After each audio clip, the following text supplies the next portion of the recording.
Amministrative, i candidati pronti al secondo round, domenica e lunedì 24 e 25 ottobre, i ballottaggi e tempo di accordi e apparentamenti a Porto Empedocle e Favara. Incidente mortale in Arabia Saudita, perde la vita ballerino di San Giovanni Gemini. Muore durante partita di basket giovane cestista di 32 anni nato ad Agrigento. L'ultimo saluto a Gaetano e Martine, funerali dei fidanzati 17enni a Raffadali.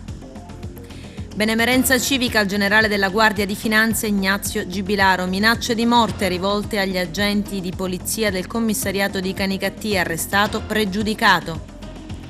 Oggi sit-in di protesta di Mare Amico e Mare Vivo a Punta Bianca dal titolo Riserva sì, esercito no. Ieri flash mob di Legambiente per istituire una riserva alla Scala dei Turchi.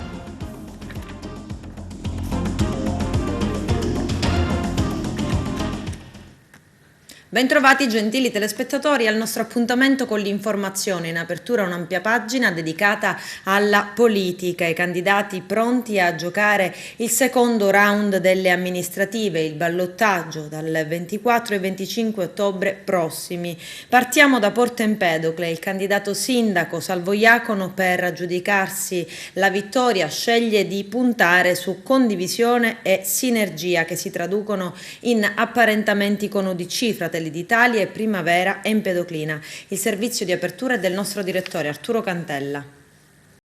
Presentata ieri la squadra assessoriale del candidato a sindaco di Porto Empedocle Salvo Iacono in vista del ballottaggio che si terranno nei giorni 24 e 25 ottobre prossimi. Salvo Iacono ha ringraziato i suoi nuovi alleati per aver trovato la piena convergenza e condivisione al progetto civico, politico e amministrativo che in caso di vittoria lo porterà a governare la città marinara. Dopo Maurizio Restivo e Rosana Casella nominati in prima battuta, entrano anche come vice sindaco Rino Lattuca, ex competitor a sindaco UDC, Giuseppe Todaro per Fratelli d'Italia e Giovanni Trupia per la lista Gianni Amel Primavera Empedoclina. Il progetto non è cambiato, il progetto permane quello che tra l'altro devo dire che è stato già condiviso dai partiti apparentati, che bene o male alla fine una certezza c'è. Porto Empedocle è una situazione emergenziale, per colpa di nessuno, io non do colpe a nessuno, ma dobbiamo lavorare. Se vinciamo le elezioni dobbiamo lavorare solo e esclusivamente per questa città. Io faccio politica da anni, da tempo, eccetera, eccetera. Ho voluto sposare l'idea di un progetto civico, di un progetto che sia per la città. Un progetto che al di là dei partiti, infatti la normativa purtroppo al ballottaggio determina la possibilità di fare degli apparentamenti. Gli apparentamenti gravano sulla maggioranza in consiglio, per cui occorre apparentarsi. Abbiamo scelto di apparentare alcuni, forse quasi tutti si sono apparentati, qui mancherebbe 5 Stelle e gli altri sono dall'altra parte, quindi mancherebbe sopra 5 Stelle per poter dire che a Salvo Iacono si sono affiancati la lista civica Primavera Empedoclina, così si chiama? Sì, Primavera Empedoclina, e 2 partiti nazionali, ma che sono rappresentati da rappresentanti locali. Ragion per cui, siccome abbiamo sposato l'idea con l'UDC, vanno dei partiti, con l'UDC e con Fratelli d'Italia. La lista civica è come noi, è una lista civica, quindi abbiamo le stesse indirizzi, le stesse obiettivi e le stesse cose. Ci siamo apparentati con la coalizione di Iacono e sosterremo Iacono perché tanti punti sono comuni. Noi vogliamo la crescita reale e concreta del paese, vogliamo il paese pulito, lo vogliamo bello. Siamo oggi una squadra e andremo avanti. Salvo Iacono l'ha annunciato poco fa, io sarò il vice sindaco di questa squadra e quindi sarò in primo piano a costruire per il bene del paese.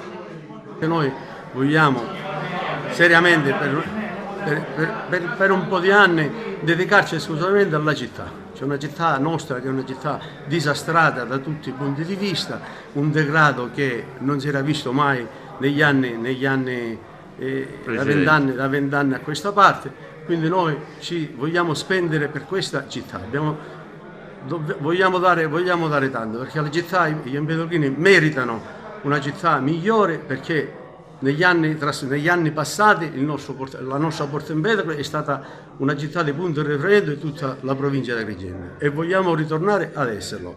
facendo sacrifici e impegnandoci notte e giorno affinché si possano realizzare tante cose, iniziando dalla stabilizzazione dei precari, iniziando a metterci mano per i concorsi per la pianta organica, cioè ci sono tante cose da fare. Io sono pronta a rimboccarmi le maniche perché ritengo che ci sarà tanto da fare con la nostra amministrazione. Se tutto andrà bene e governeremo, avrò la disponibilità al 100% verso il Comune, per la cittadinanza e per portare avanti un equilibrio, si spera, economico e finanziario di cui la città ha bisogno. Ho deciso di appoggiare Salvo Iacono perché riteniamo il suo programma valido per le nostre idee, visto che in prima battuta avevamo appoggiato il candidato sindaco Rino Lattuca. Purtroppo non è andata bene. Abbiamo condiviso il programma di Salvo perché riteniamo essere un programma concreto che affronti tutte le problematiche che ha Porto Empedocle e speriamo di risolverle il prima possibile per cercare di far rinascere la città. Il programma di Salvo Iacono è quello che più di tutti si avvicina a quello che è stato il nostro precedente programma. Ci spostiamo a Favara. Nell'arena combattono per la fascia tricolore di sindaco Salvatore Montaperto e Antonio Palumbo. Il servizio è di Giuseppe Moscato. Ufficializzati i risultati per il ballottaggio e adempiuto al compito di completare la lista degli assessori, ultimi 7 giorni di campagna elettorale per Antonio Palumbo al ballottaggio per diventare sindaco di Favara. Qual è il termometro? Ma abbiamo sensazioni positive in giro per Favara, ma come le avevamo anche al primo turno.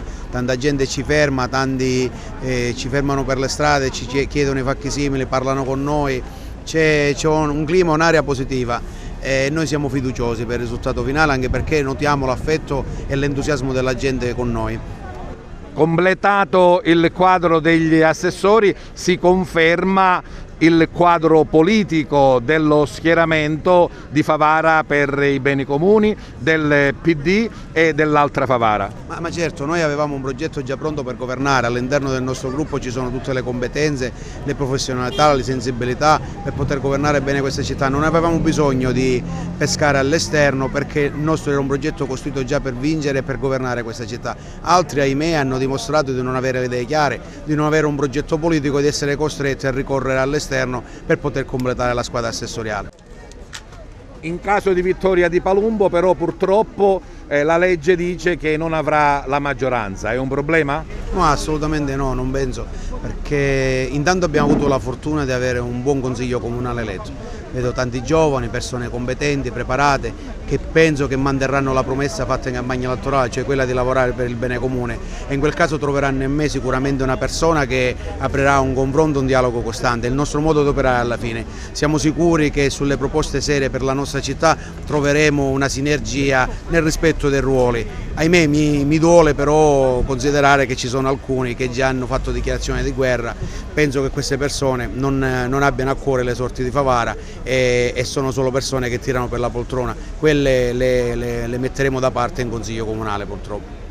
Ufficializzati i voti e completata la lista degli assessori, rush finale che porterà Salvatore Montaperto al ballottaggio del 24 e 25 ottobre.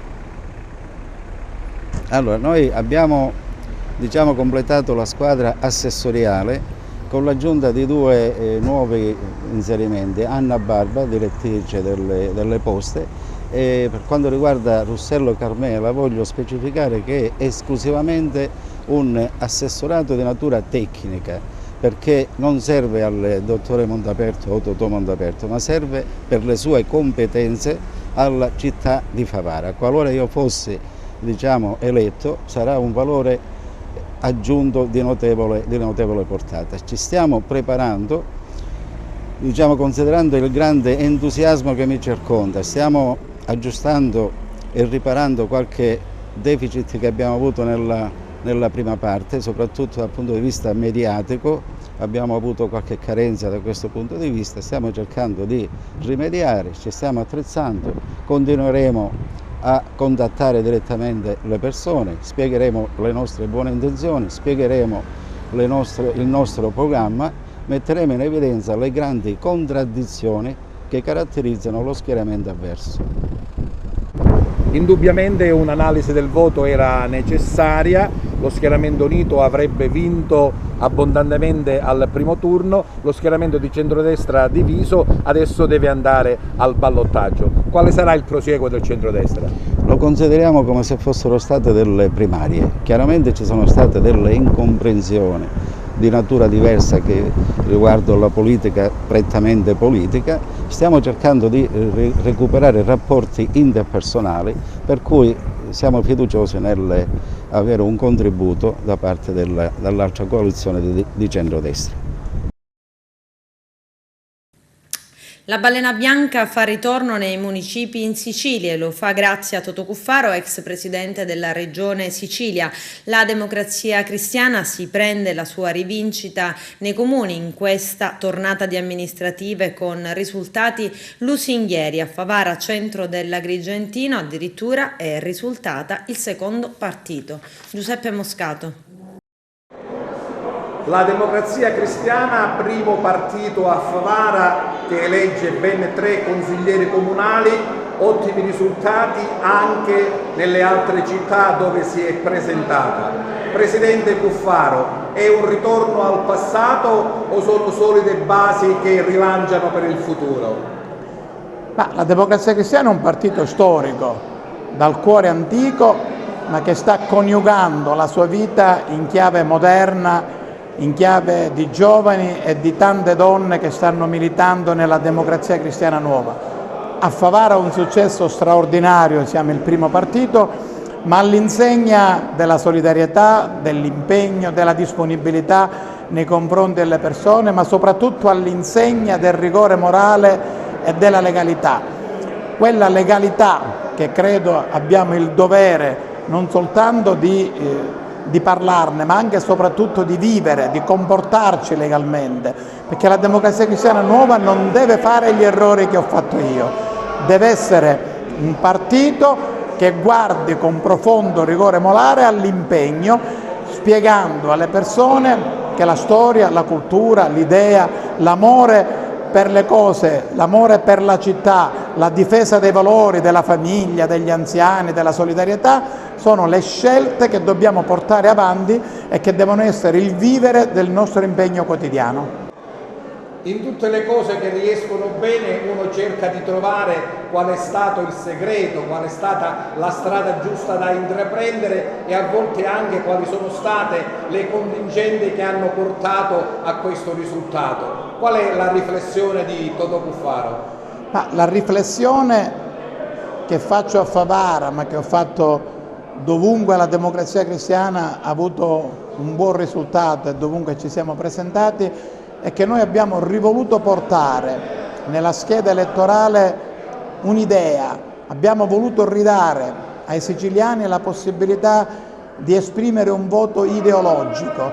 La politica purtroppo negli ultimi anni ha espresso un voto di bisogno, un voto di business, un voto di interesse, un voto di protesta, ma non è vera politica quella che non dà la possibilità alle persone di votare un'idea, di scegliere la persona che quell'idea possa portare avanti. Ecco, noi abbiamo riportato la Democrazia Cristiana nella scheda elettorale sapendo che dentro quel simbolo della Democrazia Cristiana ci sta la famiglia, ci sta la solidarietà, ci sta l'aspetto ideologico dell'impegno da cristiani, ci sta soprattutto la voglia di essere in linea con la dottrina sociale della Chiesa, ci sta tutto quello che serve perché la gente possa tornare ad avere la convinzione che il nostro sia un partito di valori e non di interessi. Incidente nel deserto in Arabia Saudita, morti 3 ballerini italiani, tra loro anche un giovane di San Giovanni Gemini. 2 auto si sono sono precipitate nella scarpata. In una di esse viaggiava Nicolas Esposto. Gli artisti erano giunti nel paese arabo per esibirsi. Ieri, a quanto pare, era un giorno libero. Doveva essere un momento di spensieratezza, una gita nel deserto. Per cause ancora non chiare, le 2 auto su cui viaggiavano sono finite in una scarpata. Oltre ai 3 italiani sono morte anche altre 2 persone del posto. Si è spezzata così la vita di uno dei ballerini più promettenti delle giovani generazioni, Nicolas Esposto di San Giovanni Gemini. I corpi sono stati recuperati con un elicottero. Stamani è stato fatto il riconoscimento delle salme e la Farnesina ha già avvisato le famiglie della tragedia registratasi in Arabia Saudita. Tragedia durante la partita di basket di Reggio Calabria Fortitudo Messina di Serie C. Il cestista Aitem Jabeur Fatallah, di 32 anni, è morto in seguito ad un malore accusato durante l'inizio del terzo parziale. L'atleta si è improvvisamente accasciato sul parquet del Pala Lumaca senza aver avuto alcun contatto con gli avversari. Il gioco è stato interrotto e il 32enne play è stato soccorso, dando inizialmente segni di ripresa. Sul posto è intervenuta un'autoambulanza del 118 che l'ha trasportato in ospedale, dove però è andato in arresto cardiaco. Inutili i disperati tentativi dei medici di strapparlo alla morte. Vantava oltre 250 presenze nei campionati senior di basket. Nato ad Agrigento, dopo aver giocato con Porto Empedocle, Racalmuto e Licata, era arrivato a Messina nella stagione 2016-17, militando prima nella Basket School e successivamente nella Fortitudo Messina. L'intera comunità di Raffadali si è stretta attorno ai familiari di Gaetano e Martina. Lacrime, applausi e palloncini in cielo per i funerali dei 2 giovani 17enni fidanzati morti in un tragico incidente stradale. Nessuna parola di conforto potrà mai alleviare il dolore dei genitori, hanno più volte ripetuto in piazza il sindaco di Raffadali Silvio Cuffaro e un commosso arcivescovo di Agrigento Monsignor Alessandro Damiano. Arturo Cantella. Sabato pomeriggio Raffadali ha dato l'ultimo saluto ai 2 ragazzi che lo scorso 13 ottobre hanno perso la vita in sella a un motorino, Gaetano Maragliano e Martina Laimo di 17 e 16 anni. Le esequie si sono tenute in Piazza Progresso, presiedute dall'arcivescovo di Agrigento, don Alessandro Damiano, che ha riservato parole di grande amarezza per la perdita dei 2 giovani vite. Presenti il sindaco di Raffadali, Silvio Cuffaro, le cariche istituzionali civili e militari, un picchetto di rappresentanza della Polizia Penitenziaria del Pagliarelli di Palermo e della Polizia Penitenziaria del Petrusa di Agrigento, in segno di vicinanza alla famiglia del papà di uno dei 2 giovani deceduti in servizio proprio al penitenziario di Palermo. Il picchetto di rappresentanza, coordinato dai dirigenti aggiunti Giuseppe Lofaro e Giuseppe Rizzo, rispettivamente comandanti del reparto di Petrusa Agrigento e del Pagliarelli di Palermo, dove il papà di Gaetano, deceduto nell'incidente, presta servizio. Il centro della piazza, uno accanto all'altro, le 2 bare bianche con sopra le foto dei ragazzi e un'enorme composizione floreale bianca e gialla a forma di cuore. Attorno tanti amici delle 2 vittime, con gli occhi gonfi e lacrime, il cuore straziato dal dolore. Eloquenti le parole del primo cittadino, Silvio Cuffaro, nel ricordare le 2 giovani vite strappate alle loro famiglie. A voi giovani, dice Cuffaro, che siete stasera presenti e no, voglio dirvi di vivere la vita sicuramente con l'entusiasmo che vi appartiene, con la spensieratezza tipica della vostra età, di inseguire i vostri sogni e desideri, ma badate a essere sempre prudenti ed estremamente responsabili. Cuffaro continua nel suo messaggio letto: siate liberi, respingete con forza le tentazioni che vi possono rendere dipendenti e vi allontanano dalla realtà, rendendovi schiavi, perché basta un attimo e la vita può fuggire via lasciando dietro di sé sconforto e dolore, quel dolore che stanno vivendo questi genitori. L'unica cosa che mi sento di dire, conclude Cuffaro, a questi genitori è che non sarete soli a piangere i vostri figli, ma un'intera comunità, perché anche figli nostri. Ricordiamo l'incidente: Gaetano Maragliano e Martina Laimo stavano tornando dalla scuola quando sono rimasti vittima del terribile Tragico incidente cui hanno perso la vita. L'incidente si è verificato al centro delle due carreggiate della strada statale 118, la Corleonese Agrigentina, che collega la città dei Templi con il paese in cui vivevano. L'impatto è stato fatale, purtroppo, con il fuoristrada avvenuto nelle vicinanze di una curva all'altezza del chilometro 141 in territorio di Joppolo Giancaxio. In quel momento, purtroppo, stava piovendo a dirotto, come in molte altre zone della Sicilia occidentale. Stando a una prima ricostruzione dei carabinieri che sono accorsi immediatamente sul posto, sembra che l'Aprilia 125 su cui viaggiavano i due adolescenti si sia spostata sulla carreggiata opposta, forse a causa della poca visibilità causata dal maltempo. Proprio in quel momento dalla parte opposta sopraggiungeva una Range Rover che stava procedendo nella direzione opposta verso Agrigento. L'impatto purtroppo è stato violento al punto che Gaetano e Martina sono stati sbalzati dalla moto finendo sull'asfalto. È stata conferita dal sindaco di Agrigento Franco Miccichè la benemerenza civica al generale di Corpo d'Arma della Guardia di Finanza Ignazio Gibilaro. La cerimonia al Teatro Pirandello. Vediamo. Conferita sabato scorso presso il Teatro Pirandello con una cerimonia ufficiale dal sindaco di Agrigento Franco Miccichè la benemerenza civica generale di Corpo d'Armata della Guardia di Finanza Ignazio Gibilaro. Fulgido esempio di rare virtù umane e professionali, si legge nella motivazione dell'amministrazione comunale, al servizio delle istituzioni della Repubblica per la difesa dei valori fondanti della Costituzione. In oltre 40 anni di prestigiosa carriera, Gibilaro si è distinto tra l'altro per la militanza nella prima linea nella lotta alla mafia, al fianco dei compianti giudici Falcone e Borsellino, assurgendo ai vertici dell'amministrazione di appartenenza con il grado di generale di Corpo d'Armata. Una decisione, quella dell'esecutivo di Palazzo dei Giganti, presa anche in vista dell'approssimarsi del 30° anniversario delle stragi di Capaci e di Via D'Amelio, perché il generale di Corpo d'Armata della Guardia di Finanza ha conferito alla città di Agrigento altissimo prestigio in ragione di una carriera prestigiosa unita a qualità umane di raro valore. Io durante la mia carriera ho avuto l'avventura di girare tante regioni, tante città d'Italia, d'Europa e anche al di fuori del nostro continente. E ho sempre avuto la gioia di poter rivendicare con orgoglio il fatto di essere figlio di questa terra, cioè essere in qualche modo un discendente della Akragas ellenistica, dell'Agrigentum dei Romani, di provenire dalla terra di Pirandello, di Sciascia, anche di Camilleri. E questo per me è stato sempre un motivo di grande orgoglio, lo dico, lo ripeto, dovunque io sia stato l'ho rivendicato.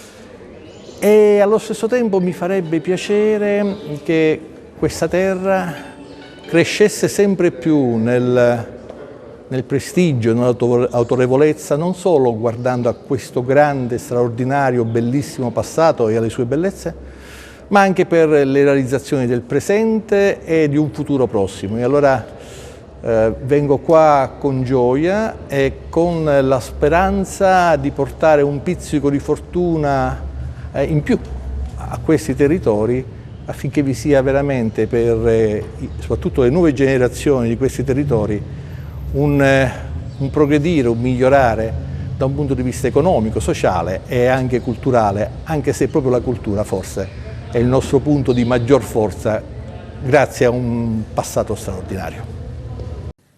Minacce di morte rivolte agli agenti di polizia del commissariato di Canicattì. Arrestato un pregiudicato del luogo. I dettagli nella conferenza stampa convocata dal commissario capo Francesco Sammartino. Arturo Cantella.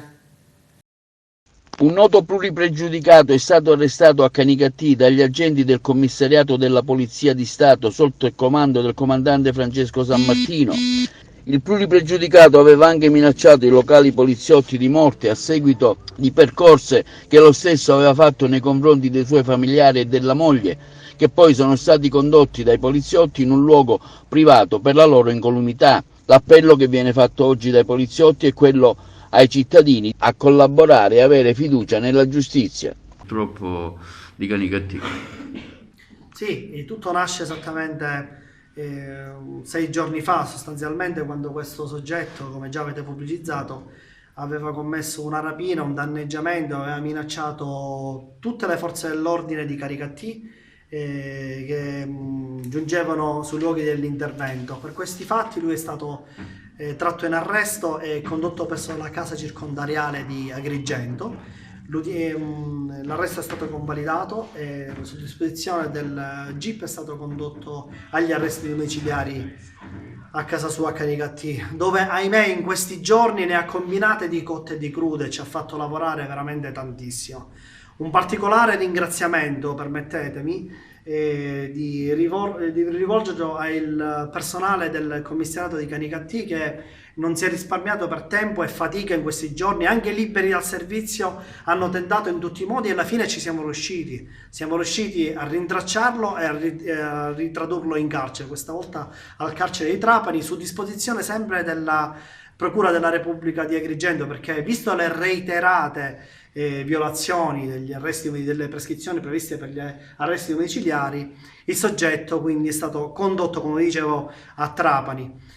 Mi preme sottolineare che era una persona abbastanza pericolosa per l'ordine e la sicurezza pubblica di Caricattì, e per questo voglio rivolgere un particolare ringraziamento al capitano dell'Arma dei Carabinieri e al capitano della Guardia di Finanza, che nei momenti così difficili, quando questo soggetto minacciava gratuitamente tutti gli operatori di polizia, non si sono risparmiati a tenderci la mano, ecco. Quindi abbiamo fatto squadra in questo senso e abbiamo dimostrato a Caricattì e a tutta la cittadinanza, che purtroppo non ha mai collaborato con le indagini, abbiamo dimostrato che lo Stato è presente.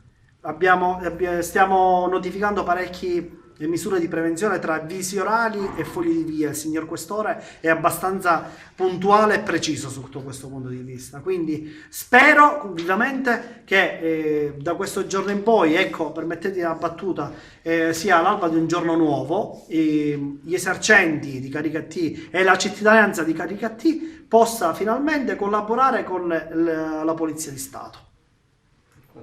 Era alla guida di un ciclomotore senza carta di circolazione, senza aver mai conseguito la patente e senza assicurazione. Maxi multa di 10.000 euro per un giovane di Palma di Montechiaro. Gli agenti del locale commissariato, nell'ambito di controlli del territorio, hanno fermato il 20enne palmese a bordo di uno scooter. Alla richiesta di esibizione della patente di guida, il giovane dichiarava di non averla mai conseguita e di non avere il certificato assicurativo, perché il ciclomotore non era mai stato coperto dalla polizza di responsabilità civile. Dagli ulteriori controlli emergeva inoltre che il motoveicolo era privo di carta di circolazione perché non era mai stato immatricolato ed era munito di una targa che non corrispondeva al mezzo, in quanto era riconducibile a un altro ciclomotore. All'uomo è stata elevata una sanzione di oltre 10.000 euro per la violazione di 4 norme del codice della strada. Ad esito delle operazioni il ciclomotore è stato posto sotto sequestro e fermo amministrativo. Notte di fuoco in via Ernaldo a Favara. Un incendio è divampato poco dopo la mezzanotte, avvolgendo tra le fiamme un mezzo pesante di proprietà di un 52enne autotrasportatore del posto. Sul luogo sono intervenuti i vigili del fuoco del comando provinciale di Agrigento e i carabinieri della locale tenenza. Si indaga sull'origine dell'incendio, la cui natura non è stata ancora appurata, non escludendo nulla, anche se secondo una prima ricostruzione non sarebbero stati trovati elementi utili a far pensare al dolo. In ogni caso è stato aperto un fascicolo. Tombaroli in azione a caccia di reperti archeologici, quasi 100 piccoli scavi nell'area di Eraclea Minoa, vicino all'anfiteatro a Cattolica Eraclea. Non è certamente il primo episodio che si verifica in questo sito. L'anfiteatro e tutta l'area circostante è sensibile, non sempre protetto da telecamere e con poca vigilanza. A fare la scoperta è stato uno dei dipendenti che hanno avvisato l'ufficio regionale. Sul posto i carabinieri della locale stazione e i colleghi della compagnia di Agrigento. Punta bianca, riserva sì, esercito no. Con questo slogan ancora una volta l'associazione Mare Amico, Mare Vivo e molti residenti della zona agrigentina hanno dato vita questa mattina ad un sit-in di protesta per fermare le esercitazioni dell'esercito italiano. Vediamo.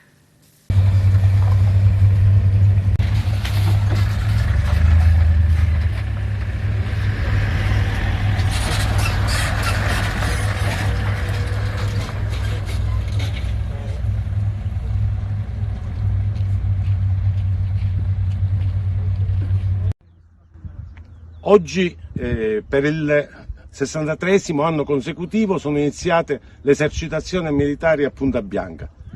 Abbiamo organizzato un sit-in di protesta pacifica, per far capire che non vogliamo più queste esercitazioni, non vogliamo più che la nostra terra venga distrutta da queste inutili esercitazioni. In effetti l'esercito vorrebbe andare via e quindi rivolgiamo il nostro appello alla Presidente della Regione Sicilia, l'onorevole Musumeci, affinché trovi loro un posto diverso da quello di Punta Bianca. Punta Bianca deve diventare una riserva e non può essere ulteriormente distrutta da queste operazioni militari. Vogliamo anche riparata la strada. L'esercito aveva promesso che l'avrebbe fatto, perché la strada in gran parte è stata distrutta da loro, non lo hanno fatto. Questa è un'altra cosa che vorremmo che venisse fatta al più presto: riserva e restituzione ai cittadini di una strada decente.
Flash mob di Legambiente per istituire una riserva naturale alla Scala dei Turchi di Realmonte. Il servizio di Giovanna Neri. Preziosa per natura, oggi Legambiente promuove 6 flash mob, uno anche alla Scala dei Turchi per chiederne la tutela.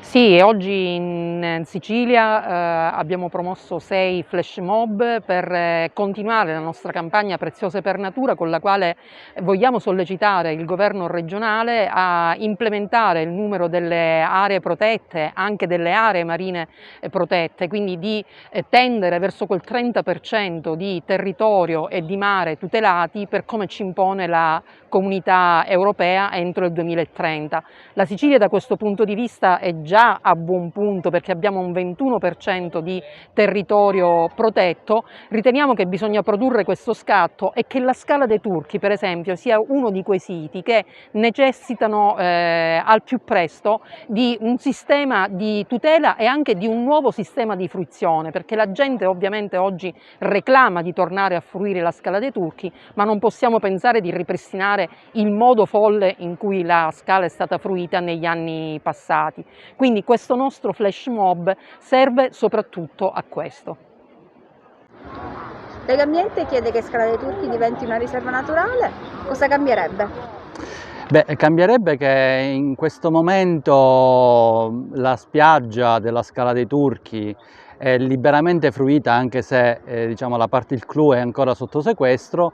La nostra idea è quella di istituire una riserva che tuteli in maniera più efficiente, più efficace gli habitat prioritari che sono in questo momento tutelati dal SIC che è stato istituito nel 2015, è il SIC appunto che tutela tutto il sistema di falesie che vanno da Punta Grande fino al Lido Rossello,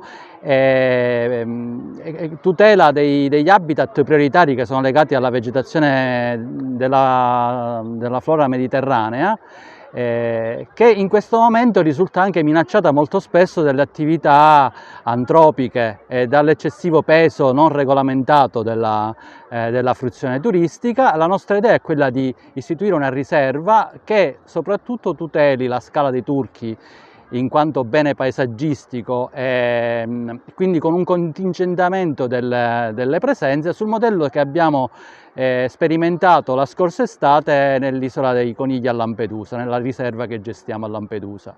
Questo è un luogo molto importante anche dal punto di vista geologico. La Scala dei Turchi ci consente di studiare i cicli orbitali e anche la variazione dell'inclinazione dell'asse terrestre nel corso di milioni di anni. È un'emergenza geologica, un sito geologico molto importante per lo studio, ad esempio, anche della crisi del Messiniano, quando il Mediterraneo evaporò completamente e quindi quando cominciarono a formarsi le rocce marnose che formano questa scala detta appunto dei Turchi. Con la visita del governatore della Sicilia Nello Musumeci al campo allestito all'autodromo di Pergusa si sono concluse le giornate del volontariato siciliano organizzate dalla regione ad Enna. Arturo Cantella. Si sono concluse le 3 giornate del volontariato siciliano con un'esercitazione di protezione civile, un successo per tutto il sistema regionale. Applausi e soddisfazione per la grande prova d'insieme data dai volontari del sistema regionale di protezione civile. Organizzate dalla regione a Enna, a ridosso del lago Ennese, si è svolta infatti l'esercitazione della colonna mobile organizzata dal Dipartimento regionale della protezione civile, guidato da Salvatore Cocina. A visitare il campo anche il Dipartimento nazionale di protezione civile Fabio Curcio. Senza il volontariato quest'anno sarebbe stata una tragedia, tanti piccoli comuni sarebbero lasciati soli, tante persone, tanti allevatori, tanti agricoltori non avrebbero avuto il conforto di nessuno. Molti sono stati aiutati solo dai volontari, non perché abbiano demeritato i vigili del fuoco e la forestale, perché i focolai erano veramente tanti. In una sola giornata abbiamo contato 500 focolai, tra cui anche incendi grossi, e capite che nessun corpo forestale, nessun corpo dei vigili del fuoco può andare a spegnere 500 focolai in una sola giornata.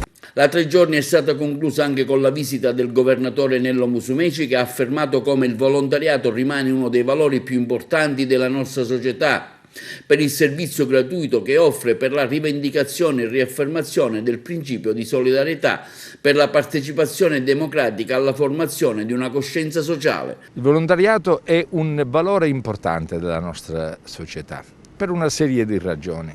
Intanto il servizio gratuito che offre, la rivendicazione e la riaffermazione del principio della solidarietà, la partecipazione democratica alla formazione di una coscienza sociale. Tutto questo credo che sia stato non sufficientemente valorizzato negli ultimi 30 anni anche in Sicilia.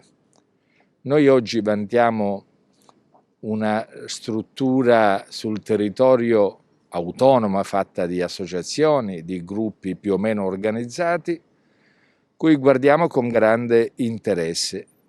Siamo intervenuti per dotarli di mezzi, di strumenti, dobbiamo fare ancora molto di più, dobbiamo rivedere la normativa che ci sembra ormai superata, tanto quella nazionale, della quale si discute in questi mesi, quanto quella regionale. Ecco, 3 giorni di riflettori puntati su questo straordinario valore che si impegna nel sociale, nel sanitario, nell'ambientalismo e naturalmente nelle calamità naturali.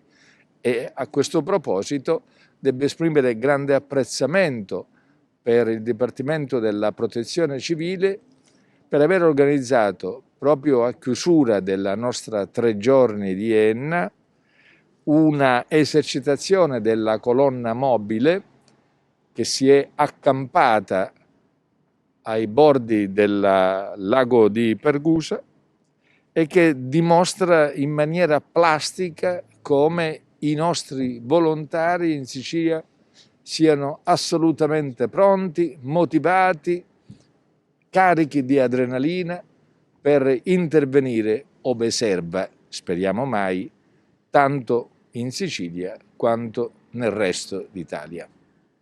Ma la protezione civile si identifica nel volontariato, senza il volontariato non esisterebbe questo sistema di protezione civile nazionale e anche ovviamente territoriale, quindi sono 2 realtà che esistono l'una perché c'è l'altra.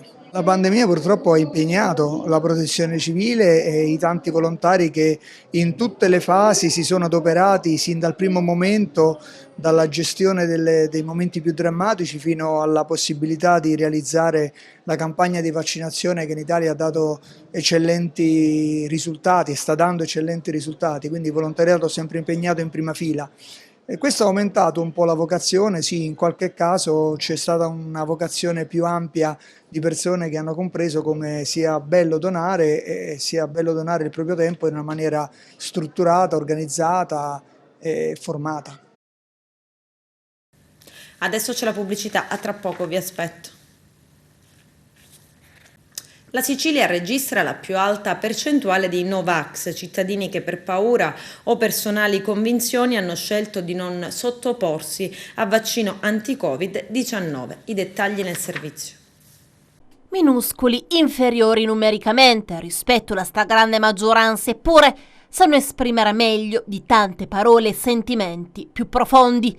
La disapprovazione, i disappunti, magari discutibili. Sono circa 2 milioni i lavoratori che da oggi, lunedì 18 ottobre, non hanno potuto recarsi in fabbrica o in ufficio perché impossibilitati nel farsi un tampone per ottenere il Green Pass.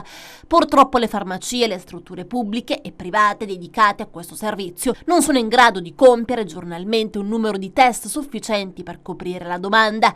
Lavoratori che loro malgrado sono costretti a rimanere in casa senza retribuzione. Secondo le stime del governo sarebbero 3 milioni i lavoratori italiani senza il certificato verde, il 13% circa degli occupati presenti nel nostro territorio. Persone che per accedere al proprio posto di lavoro entro la fine dell'anno dovranno fare ogni 2 giorni il tampone per ottenere il Green Pass. Attualmente l'offerta è molto inferiore.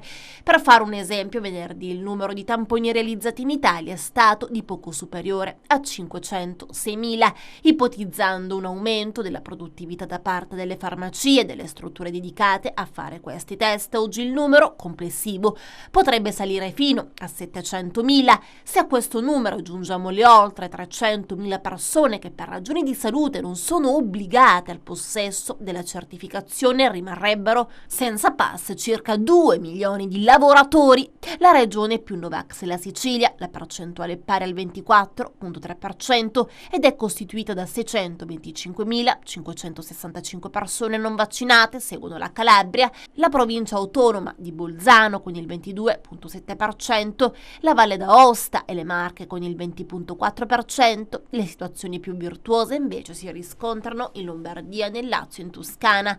Tra le 4 macro aree del paese è il sud a presentare il più alto numero di non vaccinati, pari al 20% del totale della popolazione tra i 20 e i 59 anni. In Italia infine Novax in età lavorativa sono oltre 5 milioni, pari al 17%. A metà settembre, in sede di presentazione del decreto che obbligava l'uso del Green Pass per entrare nei luoghi di lavoro, i ministri Renato Brunetta, Andrea Orlando e Roberto Speranza l'avevano sottolineato più volte. Il successo della misura si basava sull'effetto annuncio, ovvero che una gran parte dei 4 milioni di lavoratori italiani che allora non erano ancora vaccinati lo facessero entro un mese, ovvero entro il 15 ottobre scorso, data in cui era prevista l'entrata definitiva in vigore delle disposizioni previste dal decreto. Le cose purtroppo non sono andate assolutamente così e solo una minoranza nel frattempo si è vaccinata, gli altri invece hanno deciso di non farlo,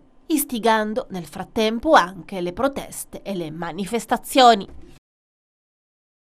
Siamo allo sport, partiamo dal calcio, 6° turno del campionato di eccellenze, risultati e i prossimi appuntamenti, oltre che una panoramica sugli altri campionati minori con Carmelo Lentini.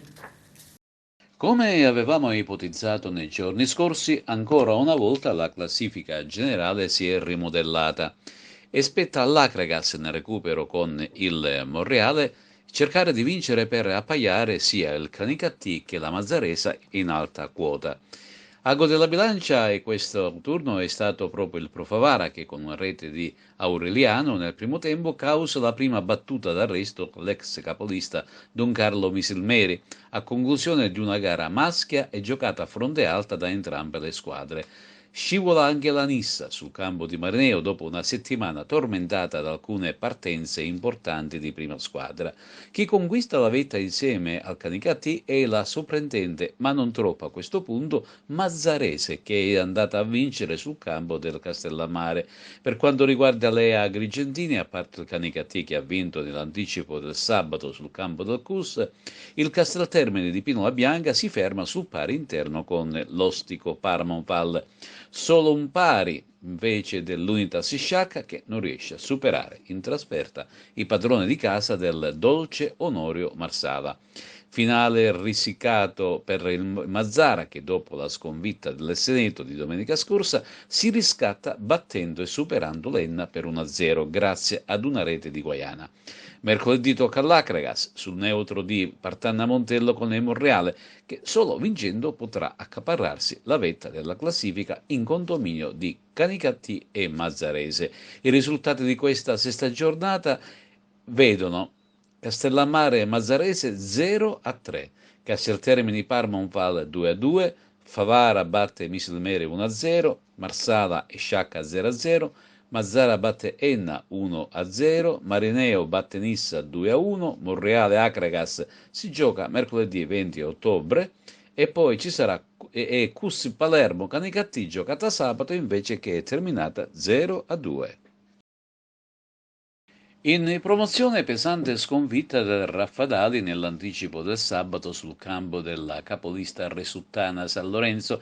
La compagine palermitana infatti si è imposta con il risultato di 4-1, con reti di Alfano, Pirrotta, Giovengo e Clemente, praticamente tutta gente che ha militato nei campionati superiori. Per la compagine raffadalese aveva segnato la momentanea rete del pari Giuseppe Priolo. Non va invece al di là del pari per 1-1 il Camarat, bloccato in casa dal Partinico Audace. La rete camaratese porta la firma dell'esperto Enrico Maniscalco, mentre per gli ospiti ha segnato Catanzaro.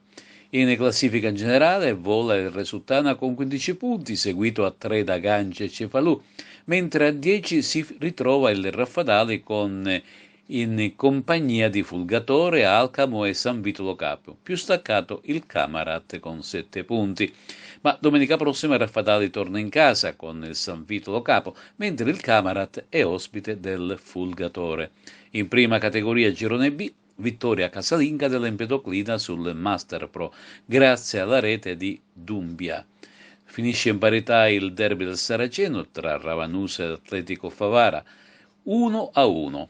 Hanno segnato Antona per i padroni di casa e Scuderi per la compagine favarese.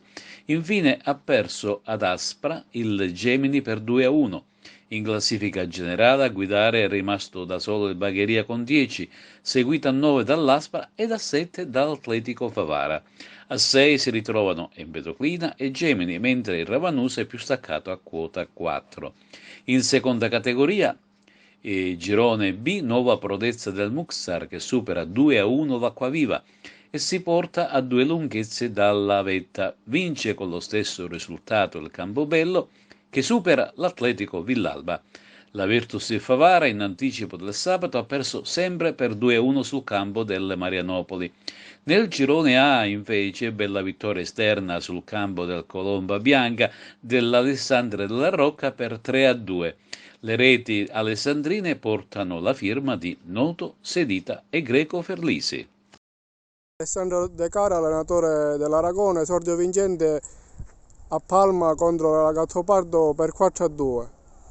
Sì, è stata una partita molto tirata, loro hanno fatto gol subito loro nella versione del primo tempo, noi abbiamo fatto il primo gol dopo 35 secondi dalla rete della Gattopardo, poi abbiamo gestito la palla e fatto il 3-1, siamo andati in tranquillità, la squadra un po' si è smarrita sul piano atletico a 10 minuti alla fine del primo tempo. È chiaro che dopo 5 solo allenamenti non è facile entrare in partita alla prima di campionato, c'è anche una tensione, c'è un'emozione, vincevamo 3-1 e quindi un po' si è seduta. Poi ho cambiato, ho fatto dal 3-5-2 siamo passati al 4-3-3, ho cambiato alcune situazioni di gioco e poi nel finire siamo passati col 4-2-3-1 e abbiamo chiuso la partita, siamo andati sul 4-1 e poi la Gattopardo a 2 minuti alla fine ha fatto gol sul rigore. Insomma, una partita buona, giocata bene nel primo tempo, meno bene nel secondo tempo, perché quando tu acquisisci il risultato, vai sul 4-1, è chiaro che le tensioni cambiano. Ho fatto giocare tanti ragazzini che non avevano mai giocato in un campionato superiore agli allievi o alle juniores, e quindi anche loro hanno fatto questo esordio che diventa importante per il futuro della squadra. Domenica esordio in casa contro il Montallegro. Non conosco il Montallegro, non conosco questa realtà, ma sicuramente avranno un'ottima squadra e che ci faranno soffrire e cercheranno di far proprio la posta, però noi giochiamo in casa al cospetto del nostro pubblico e poi l'esordio in casa con un campo così straordinario, considerato che il campo è nuovo, dobbiamo cercare di fare nostra la vittoria e poi alla fine il campo sarà il giudice imparziale, sarà lui a decidere. Noi cercheremo di lavorare in questa settimana e preparare al meglio la domenica prossima, che è quella contro il Montallegro. Volley femminile. Seconda sconfitta per la pallavolo Aragona. Il derby se lo aggiudica Marsala. La formazione ospite si impone 3-1, ma i parziali sono stati equilibrati fino alla fine. Il nostro direttore Arturo Cantella. Il derby siciliano del girone A del campionato di Serie A2 lo vince in trasferta con merito la Sigeli di Marsala. La squadra del coach Davide Delmati si impone infatti al Pala Moncada di Porto Empedocle 3-7-1 sulla SEAP Dallicardillo Aragona, grazie a una superlativa prestazione dell'americano Kewa, a segno 30 volte, in doppia cifra anche Panucci, Pistolesi e Caserta. Alla SEAP Dallicardillo Aragona non è bastata la buona prova della montenegrina Zakovic, 24 punti, emozionante con finali di set, sempre combattuti e incerti. I parziali questi: il primo set 22-25, il secondo 21-25, terzo 25-23, quarto 22-25. Deluso il presidente Nino Di Giacomo. Beh, guarda, il Marsala è una squadra che da 6 anni che è in Serie A. Ha una bella intelaiatura di squadra, delle giovani interessanti. Noi purtroppo oggi abbiamo fallito in tanti settori, però ce la siamo giocata fino all'ultimo. Mi auguro che ne facciano tesoro di questa sconfitta per il proseguo, perché quest'anno il campionato è un campionato molto tosto. Siamo in un girone di ferro e sarà un'impresa salvarci. Oggi esordio al Pala Moncada, com'è? Bellissimo, guarda, l'unica nota positiva è l'esordio al Pala Moncada. Coach, una vittoria importante, il derby del Marsala, una vittoria fondamentale, 3 punti meritati. Sì, sono molto contento perché più che altro è un po' continuare quello che abbiamo fatto nella prima di campionato, quindi in questo inizio trovare continuità e fiducia nelle partite, al di là che sia un derby, che sicuramente è qualcosa in più, però in questo momento è molto importante avere continuità nel gioco, una partita via l'altra, e oggi siamo riusciti, anche se abbiamo avuto qualche calo, anche perché Aragona a un certo punto ha giocato molto bene, secondo me ci ha messo in grossa difficoltà con muro difesa, siamo riusciti ad avere un po' un proseguo da quello che avevamo fatto settimana scorsa e corsa in casa, quindi sono molto contento. Avete avvertito un calo nel terzo set? Forse pensavate già di avere la partita in pugno? No, io non credo che Aragona sia veramente salita lì con la battuta e anche col muro difesa. Abbiamo fatto fatica ad andare per terra e abbiamo fatto anche c'è avuto un po' la volontà di non sbagliare, però rallentando un po' troppo magari i colpi, e siamo fatti recuperare, peccato. Poi però devo dire che nel quarto è stata una bella reazione, perché anche lì siamo stati davanti e quindi devo dire che sono contento perché il quarto non era facile. Capitano Serena Moneta, un'altra sconfitta, cos'è che non è andato? I reparti erano un po' scollegati, insomma qualcosa non è andato bene. Si arriverà a una maggiore sinergia tra di voi e magari alla vittoria? Ma sicuramente secondo me questa partita è già stata differente rispetto alla scorsa. Forse ci è mancato un pochino ancora l'intesa con i centrali, però c'è da dire che loro hanno un potenziale dalla opposta, è forte, è innegabile questa cosa, l'abbiamo patita un pochino, però secondo me non abbiamo giocato, perché comunque ci abbiamo creduto fino alla fine e poi abbiamo fatto quell'errore di troppo che ci è costata la partita. Viene qui a vincere, avete vinto, una partita sofferta. Sì, una partita sofferta, ma sapevamo il valore della squadra avversaria, sapevamo che dovevamo lottare e soprattutto che non dovevamo abbassare l'intensità della gara. Purtroppo al terzo set l'abbiamo fatto in un momento particolare e l'abbiamo pagato. Per fortuna le ragazze sono state molto capaci e sono rientrate in partita subito e questo era quello che dovevamo fare. Gli obiettivi della Sigel? Una partita dopo l'altra. Non abbiamo un obiettivo a lunga scadenza, è una squadra molto giovane, sta crescendo, soprattutto nei suoi elementi più importanti e quindi giochiamo una partita alla volta e poi vediamo quello che succede. Grazie. Con questo è tutto, termina qui l'edizione del telegiornale. Grazie per la gentile attenzione e per essere stati con noi. A presto.